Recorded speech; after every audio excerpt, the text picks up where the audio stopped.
Hi, everyone. You're listening to Radio Cherry Bombe, and I'm your host, Carrie Diamond. I'm the founder and editor of Cherry Bombe magazine. I'm coming to you from Newsstand Studios at Rockefeller Center in the heart of New York City.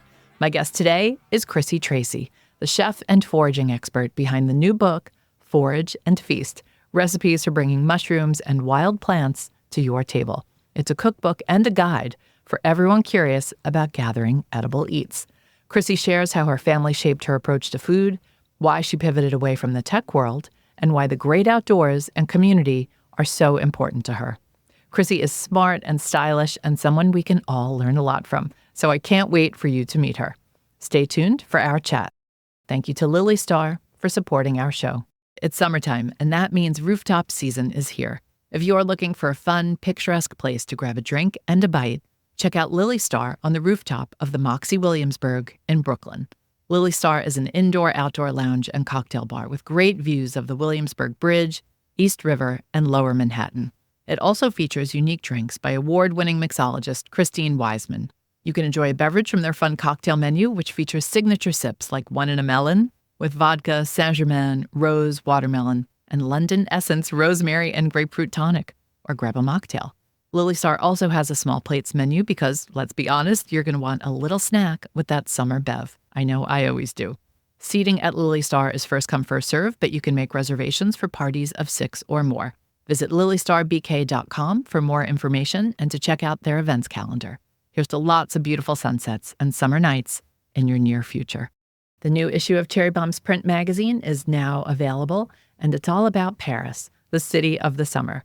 Chef Dominique Crenn is on the cover, and the inside features our ultimate guide to female-fueled Paris.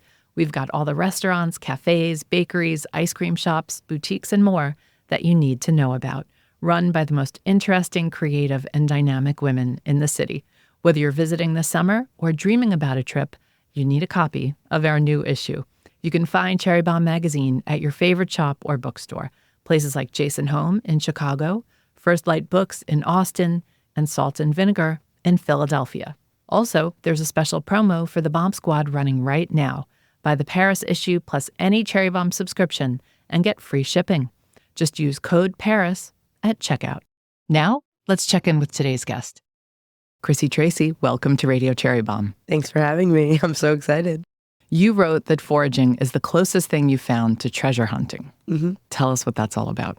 Yeah, so something I realized as I became a forager is that foraging is more about the journey and not just the destination. And at first, for me, I was like, oh my God, I can't find this chanterelle. What a waste of a day. And it took me a while to kind of switch gears and understand that it was more about the journey of being present with nature and just kind of having this quiet time to be with yourself and explore, new things or new paths in the woods or find a new mushroom rather than just looking for the one thing that was going to fulfill my culinary needs. I finally had this mindset switch that ignited a more passionate side of foraging for me, where I was like, no, anytime I get out into the woods is an amazing treasure hunt, because if you do find what you are looking for, you have the best day ever. For example, I went out into the woods of Connecticut 2 weeks ago with one of my good friends and mentors, and we were like, we're just going to go on a leisurely walk. There's probably nothing. It's been rainy, but we think it's too early to find anything, so let's just enjoy our time. As we were turning around, I look over this little stream and I see this huge maple tree that had fallen down, and it was covered in over 20 pounds of oyster mushrooms. I think I saw that on Instagram. Mm-hmm. And so we had this moment of like, wow, this is what it's all about. And that's why I do what I do. Your Instagram is like a treasure hunt. I never know what I'm going to find when I look at your Instagram. I'm like, where is she in the country? What is she finding out in the woods? I definitely enjoy looking at what you do.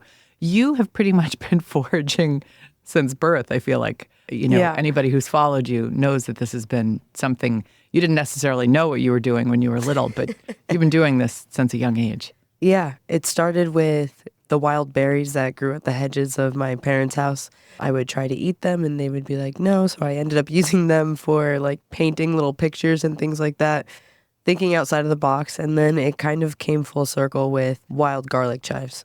And I remember vividly when it became something more than just a curiosity for me. And it's when I want to say I was like 18, 19, and I was out in the woods and I saw the garlic chive. And I remember that childlike spirit kind of filled me up. And I picked it and I smelled it. And I was like, well, one of my forager friends told me if it smells like an onion, it's in the allium family, it's edible. So I nibbled at it and I felt this like rush of, wow, this is what I've always known this whole time, but was too scared to try. Why don't I get into this deeper? And I never looked back since. Did you know it was wild garlic because of the chive blossom on top of it? Actually, I would think as a young child, that's so pretty, those purple flowers. You know what it was, actually? I decided to dig it out of the ground and I saw the little bulb underneath. And that's when I kind of brought a bunch home to my mom and was like, hey, look at this. And she was like, put that down. But truly, I mean, I think what solidified foraging for me was going to Jamaica for the first time. I had gone once in 2011 and then again in 2016. And that trip, I was able to meet my grandma, Hazel. So that was the first time you met her? Yeah, wow. That was the first time I met her.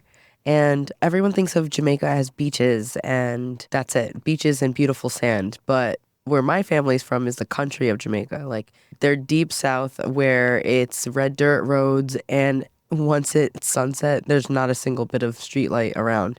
It's pitch black, and it's very vibrant when it comes to the natural produce that the earth provides.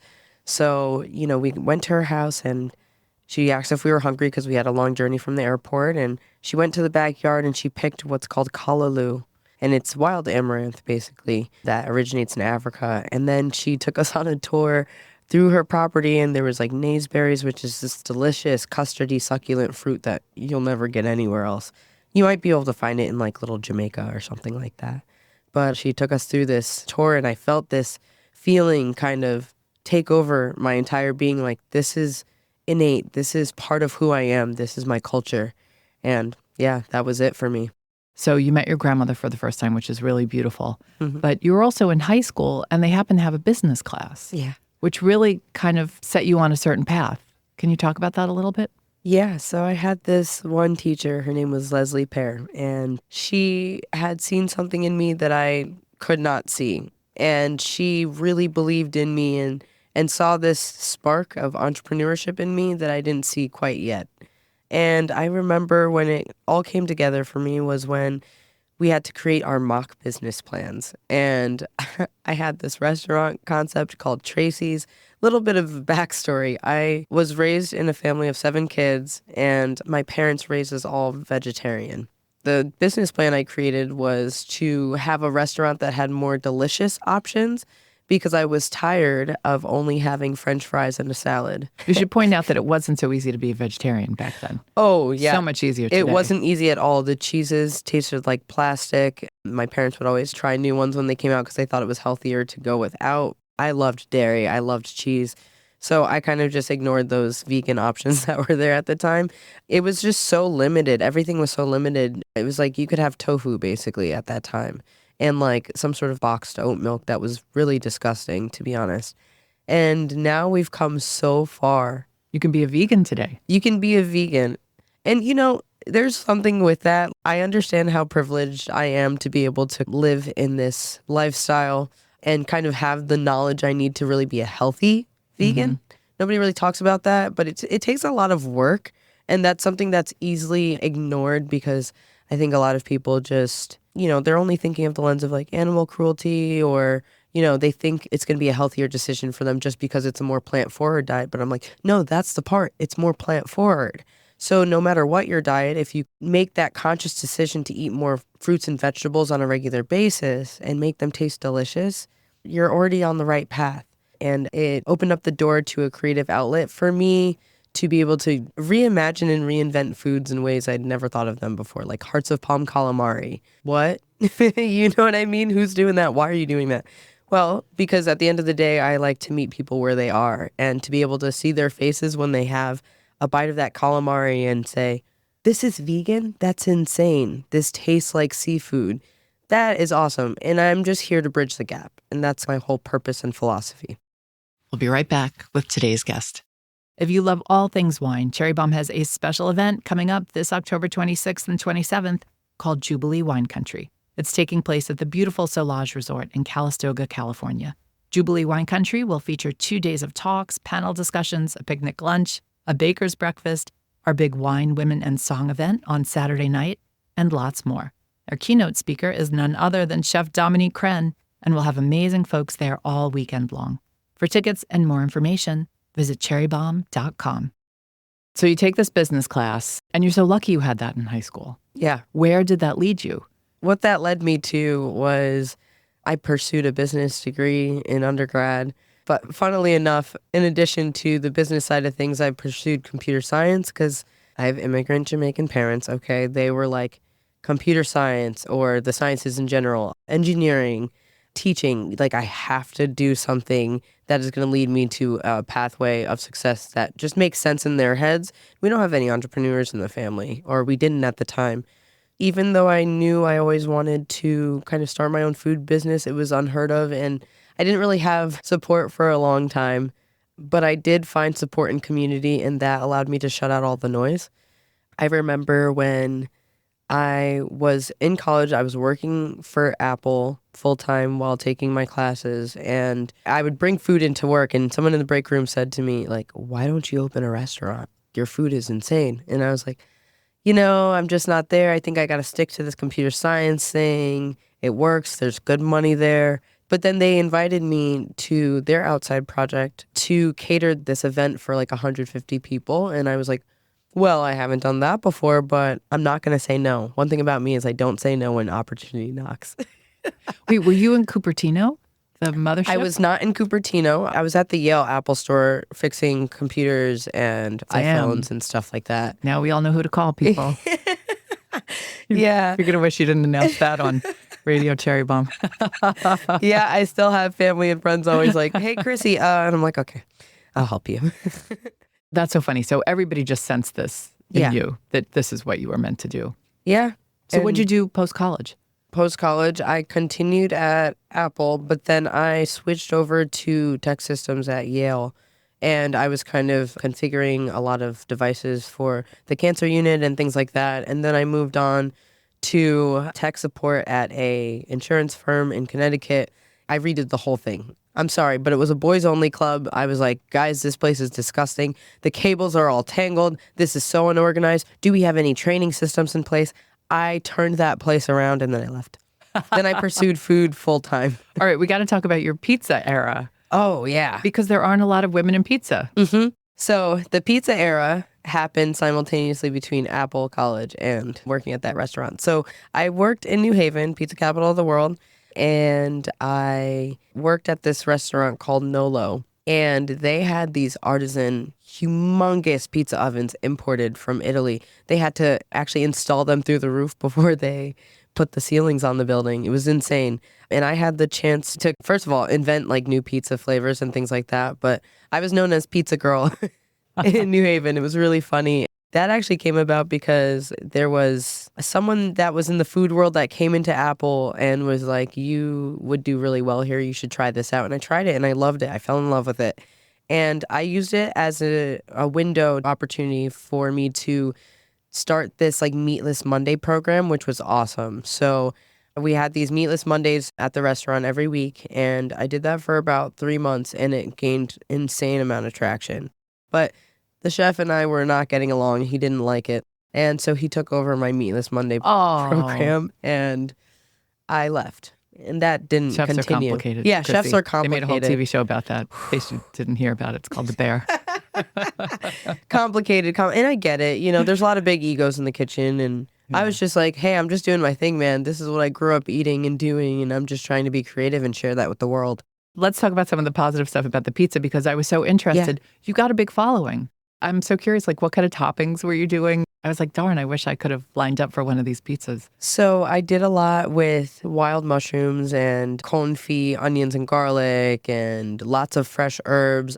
At that time, I was experimenting a lot with my cashew and almond-based cheeses. That was like the start of that era for me. So I was making like these almond ricotta pies with oyster mushrooms and lemon and I don't know. I was getting out there and I made this cashew mozzarella so we can make these vegan margarita pies. But then my menu also extended out from the pizza. So we would have a specialty pizza every Monday for that program. But then I'd be able to kind of riff my own menu for anyone that walked into the door. So cool. Yeah, it was really fun. Were you using foraged ingredients? I was using foraged ingredients by other people at the time. So like we had Baldor as our supplier, and so they have a lot of wild to table ingredients available all year round, and that's how I got to kind of really experiment and have some fun before I was sure of myself. I'm going to jump ahead a little bit. Mm-hmm. How do you make a living today? So I'm sure there are a lot of people thinking like, not so easy to make a living as a forager. Foraging is my niche. It is what kind of sets me aside from other vegan chefs. I curate these pop-up experiences throughout New York, Connecticut, and beyond. I'm kind of taking it on the road now and traveling and working with brands that I love to bring my visions to life. And for me, that has been quite lucrative. I'm very, very fortunate that, you know, these different brands and vineyards and just people are receptive to bringing me in and accepting me with open arms, even though that I might not even fit their clientele. I found that to be really interesting and surprising, but once I realized that nobody really cared that I was vegan anymore, or that wasn't the only thing I was being seen for, it was like, no, you create delicious food, that's why we want you. I think it just made it easier to cross some lines and make a name for myself. And I will say, I'm sure you can tell, I'm very persistent. I really advocate for myself, and I've always felt that I've had something a little special or a little bit different to offer, and being able to just kind of be fearless and put myself out there even when I feel a little uncomfortable has taken me to so many new places. And outside of that, you know, sometimes I get a nice brand deal every now and again. I have a really great manager. Oh, happy to hear that. Yeah. Any brands you want to shout out? I definitely want to shout out Gosney. Of course, the pizza comes full circle at this stage of my life, but Gosney has been one of my most amazing brand partners. They're one of the new pizza ovens? Yeah. The outside pizza ovens? Yeah. They have like the Gosney Dome and the Gosney Arc. I also want to shout out Bonterra, which is a organic vineyard estate out in California. They've done a lot to support me. They've actually, you know, they supported my book launch party, which was really sweet. I also want to shout out Jacobson Sea Salt. Oh, love them. I carry their little tin with me. Yeah. I shared the Jacobson Sea Salt joy when I was just in Jamaica. They created this strawberry salt with oishi.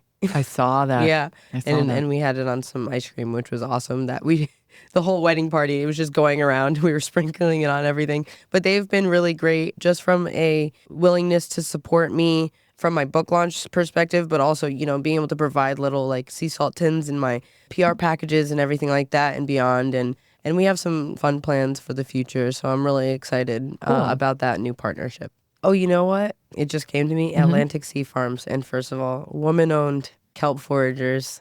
They are an incredible company. We've built a really great partnership over the past 4 years. Oh, you have a whole kelp thing in your book. I have We should jump to your book because I don't want us to run out of time.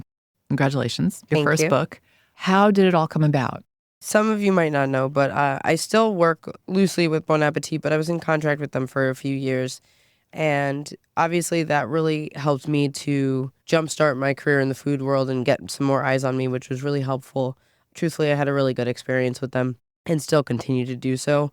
Apparently, Penguin Random House was watching my Instagram for a couple of years, and they noticed, you know, I got this unique way of intertwining foraging into my meals on a regular basis, and they were intrigued by it. They reached out to me in an email and they said, hey, we've been watching you for a while, and we were just wondering, any interest in writing a book? And truth be told, at the time, I was in a really dark space, and I was like, I don't think I can do that. But again, I don't say no when opportunity knocks. So I put on my big girl pants and I said, yeah, I'll write a book. Definitely. Let's do this. You know, and it was a question of just a vegan cookbook or a foraging cookbook. Obviously, all in on the foraging. I knew it was going to be a challenge from the start, but I'm so lucky to see how well received it's been so far. And the cookbook process was a beautiful one. I really had so much creative freedom. I couldn't even believe it. I recall those beginning stages of kind of doing the research and development and kind of organizing how I wanted the book to look and feel, and having these conversations with the editors and them just kind of being like, whatever you feel works, we'll go with. And I couldn't believe it. And my partner was like, are you serious? They're really giving you, a first-time author, all of this freedom? And I was like, yeah, down to every bit of the design. It was really a special special process, and I wouldn't trade it for the world. Oh, well, it's a beautiful book, Forage and Feast. Thank you. If you already know what you're doing, it's fantastic. But if you're kind of new to this world, it's a really nice 101. Absolutely. It's like, hey, I'm kind of holding your hand along the way is the way I thought of it. And I focus on mushrooms that have the greatest culinary value, and plants, of course. Being able to find like a unique focus within foraging rather than trying to know it all has been really helpful to my learning and my understanding and my knowledge. And therefore, I feel very strong about the things that I do know. And there's still so much room to grow. And I think that's really fun. I'm able to kind of continue this curiosity throughout my entire life. No one's telling me when to stop. And there's so many cultures to explore when it comes to foraging. And I would imagine you've got a lot of future books in you, because I was listening to an interview with you and you were literally out foraging with the person who was interviewing you. And he asked you about foraging apps, and you prefer books, you said. And it's so interesting now knowing that you have a tech background that you prefer one of the field guides to an app. The field guides are going to be more matter of fact, more technical, more specific. The trouble with the apps right now is that they are not 100% accurate. They're not even 90% accurate in most cases, because you're relying on a human to take a really, really clear picture from 3 different angles, and then you're putting that through an AI analyzation system. And it's like, at the end of the day, there's so much room for error in just being able to take a good foraging photo. Oh, yeah. And so when you're just relying on that to help your learning, you're putting yourself in a troubled place, I would say, because you don't want to be the person that I met in the woods last year who thought he identified a patch of chanterelles, but in reality it was a poisonous jack-o'-lantern mushroom. He didn't want to listen to me. He took all of those home. I mean, I haven't seen him again, but peace be to him. I hope he's okay. Yikes. Forage and Feast would be a great app, though.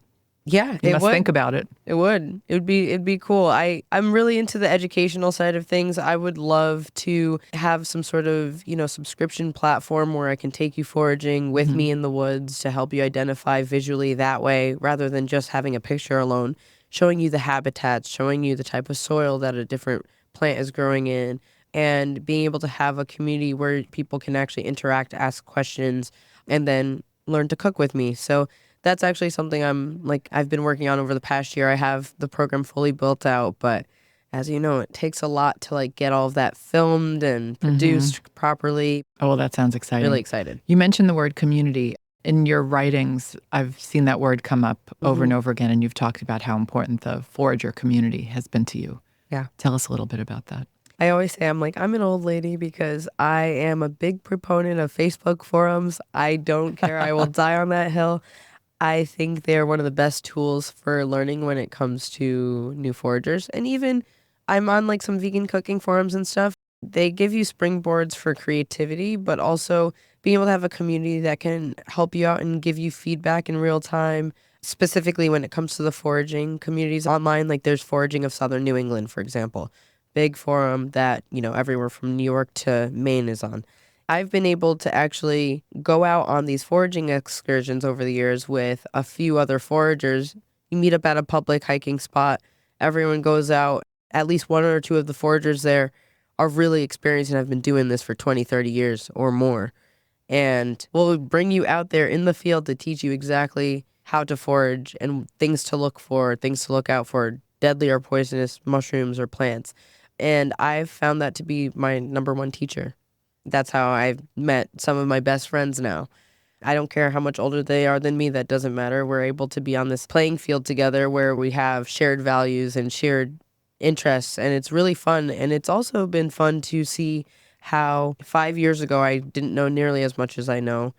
But now I can teach the people that taught me a lot of things about foraging something new every time we meet up or talk. I find that to be really special. And I think it's nearly impossible to succeed in this world without community, and it doesn't matter what that is centered around. I'm guessing you spend a lot of time thinking about things like the loneliness epidemic, the fact that kids are inside on their phones or playing video games and not outside experiencing the world and experiencing this community that you talk about. Absolutely. Even at the book talks I've been doing recently, I'm like, hey, if there have been parents with children there, the parents are interested, but maybe the children are not, or they don't even know what I'm talking about. I've been encouraging families to get outside together. It's so important because we've become so plugged into technology.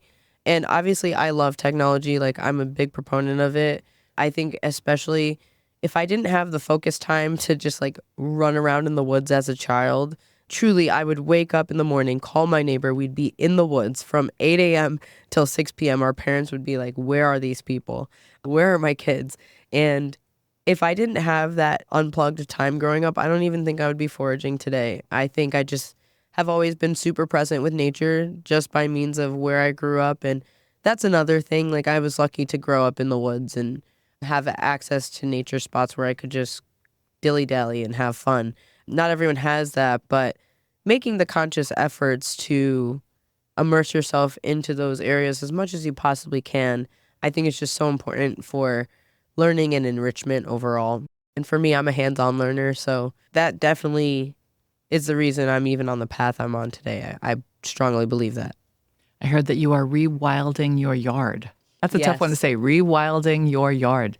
What is that all about? So for me, that is transplanting clippings of different berry bushes or ramps from one patch to another, and the other place being my yard. For example, I started this ramp transplant project 2 summers ago at this point, and my patch is already expanding exponentially in my backyard. And also, I just let the dandelions do their thing. I'm Ooh, not spraying.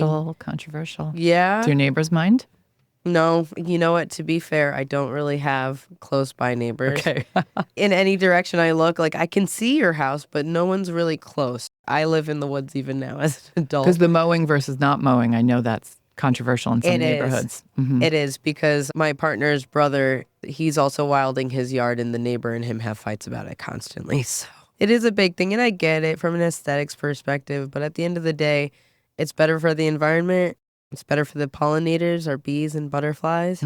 So ramps and dandelion greens, Yeah, the makings of a nice salad right in your front lawn. I do, and I have wild Japanese wineberries and all these fun things. I'm really lucky. So cool. So what else are you up to this summer? It's not over yet. It's not over yet. I'll be doing more local book tour efforts just in Connecticut, working with a couple of the libraries there, and just kind of simmering down because it's been a lot of travel for me personally. But in September, I plan on going to, there's a cookbook conference in Philadelphia I hope to be at. And then in October, I hope to kind of wrap up the book tour with Ghazni in Sonoma. I'm going to be doing a big dinner with Rashid Phillips out there, and I couldn't be more excited for that one. It's going to be really fun. Very cool. If people want to know about all these things and maybe buy tickets or come see you, how do they find out? They can go to eatwithchrissy.com. That's where I have all of my event schedules and upcoming tour dates. Other than that, they can follow me along on Instagram at eatwithchrissy. What's the best advice you've ever gotten? The best advice I've ever gotten is to stay authentic to myself. And I know that sounds like a cliche, but the reason why that's the best advice is because there have been many times where I have found myself at a crossroads, even when it comes to, the brand deals that I decide to take and things like that. Staying true to what's authentic to me and what I actually enjoy, rather than just doing anything for a certain dollar figure, has kept me on a path where I'm able to just be myself in any room without having to change anything about me in a negative way. Obviously, there's always room for growth and improvement, but I simply mean just from the perspective of being able to be in tune and be present with where your values are at and aligning with opportunities that only meet you right there. And then there's one more piece of advice from my late brother-in-law, which is to meet people where they are. And I've taken that as my entire philosophy with the way that I do my work. And I think it has gone over really well with people because I'm not here to tell you what to do. I'm just here to encourage you to open up your eyes and see life a little bit differently. We just celebrated our 10-year anniversary of the podcast. I know, very exciting. So exciting. I realize I've talked to over 500 people, and when I think back about the common denominator, it's really trust your gut. Mm-hmm. And I've been asking everybody what that term means. And it's so interesting with you because most of us trust what we eat. you you can't trust what you eat, and that's what keeps you alive. So trust your gut means something totally different for you. Can you expand on that a little bit? Yeah. For me, trust your gut. You should still trust your gut when it comes to the knowledge that you've learned and cultivated. But trusting your gut also comes with trusting that you have the tools to go back to in order to validate what you think you trust yourself on, which sounds a little bit odd, but I feel like you can never be too sure of yourself. But if you follow your gut instinct, it can still lead you to the right pathway. And just understanding that, like, it's okay to make mistakes or it's okay to be wrong sometimes. Like, you're not going to have it all figured out. That's totally okay. But just trusting that you have the right resources to guide you to better understand whatever it is that you're facing, whatever challenge or decision you're having to make at any given time is just so important, knowing what tools you have in your pocket. Have you always trusted your gut? I would say I've always followed it as a compass from relationships and otherwise. Once I get this gut feeling that something is no longer for me, I'm out the door. I think I get that from my mom. She has like a no tolerance policy for for once, she has the realization that something's just not for her, and I think it's pretty badass. So I kind of follow in those footsteps a little bit. Very cool. All right, let's do a speed round. What beverage do you start the morning with? I start the morning with black coffee every day. Black coffee, okay. Why that? I think there's something about the bitterness that helps to jolt me awake. I also just enjoy it. I'm big into Ethiopian roasts, and also I really am a huge fan of Jamaican Blue Mountain coffee. It's expensive, but it's worth it. It's just a bold way to start your day. It's very raw and real, and you might wake up in the morning and not feel like doing anything at all or just continue to lay in bed. But having like a habit that you do every single morning can kind of just start your day on the best foot forward. So for me, that's a hot black cup of coffee. Okay, good advice. What's always in your fridge? Oat milk. I always have Bombe raspberry preserves. Yum. And orange juice. Okay. Always. Always. What is your most used kitchen implement? Probably my Vitamix. I love my Vitamix. Yeah. And my stand mixer, because I make a lot of breads and pastries at home. So those are my two most. Favorite cookbook or food memoir, book on food? I'm really obsessed with Dessert Person by Claire Saffitz. That's one I always reach for because I have struggled a little bit with a lot of traditional cookbooks because there's a lot of ingredients that I just don't cook with. However, baking has been kind of this connector for me to where like I've figured out the perfect subs for everything, eggs, butter, etc. So being able to create some delicious baked goods, like I always go back to the citrus olive oil cake recipe in there. So good. But being able to, veganize these recipes and really just get creative and get my hands dirty is my favorite thing to do. So that's one of my favorites. This next cookbook is just writing itself. Yeah. Favorite childhood food? Favorite childhood food would be my mom's ackee and curried cabbage with fried dumplings. Yum. Yeah. Favorite snack food? Favorite snack food would be, ooh, this is tough. I gotta be honest with you, I'm obsessed with potatoes. It's really bad. If I could eat potatoes for every meal, I would. But I realize that's not a sustainable diet. So that could be your third cookbook. You've got the vegan substitute baked goods, then the potatoes. Cookbook. Everything potatoes, yep. Yep. Okay, dream travel destination. To be honest, I would really love to go to Cape Town, South Africa. There's a hotel by the name of Table Bay that brings in local foragers to bring guests on these excursions where they'll then come back to the hotel and cook a meal with the forage bounties they found.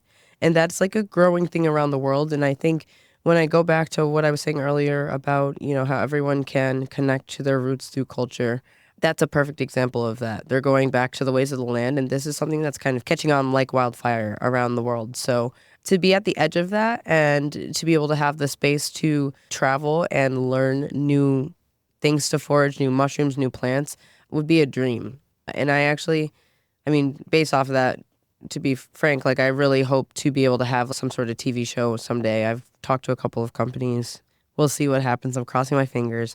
But I would love to be able to meet with local people in different places, whether it be Australia, Africa, or beyond, and have them take me out on these foraging adventures and cook a meal with their communities and learn their stories. That's like the only thing left on my bucket list. Okay, last question. If you had to be trapped on a desert island with one food celebrity, who would it be and why? They would be lucky to be trapped with you. I would pick you. It's funny Won't you starve. asked that. So first and foremost, let's just throw vegan out the door at that point. Secondly, this sounds odd maybe, but Jacques Pepin, because we're both foragers and in tune with the land around us. And, I think we both have different skill sets that would come together really well. But also when we're together, we have so much fun. We have so many parallels in our lives between foraging and cooking and food TV. And I don't know. I think it would be a blast. I'd probably find a way to make some like homemade alcohol and things like that. We'd have a blast. It'd be great. Have you hung out with him in Connecticut? I have. He's come to a couple of my events. I'm so fortunate. That's amazing. Yeah. He's been a big support for the book. Actually, I was really gracious that he was able to leave a quote for my book. It was really sweet. Oh, that's incredible. People love him. Yeah. And people love you, Chrissy. You're amazing. Thank you for your time today.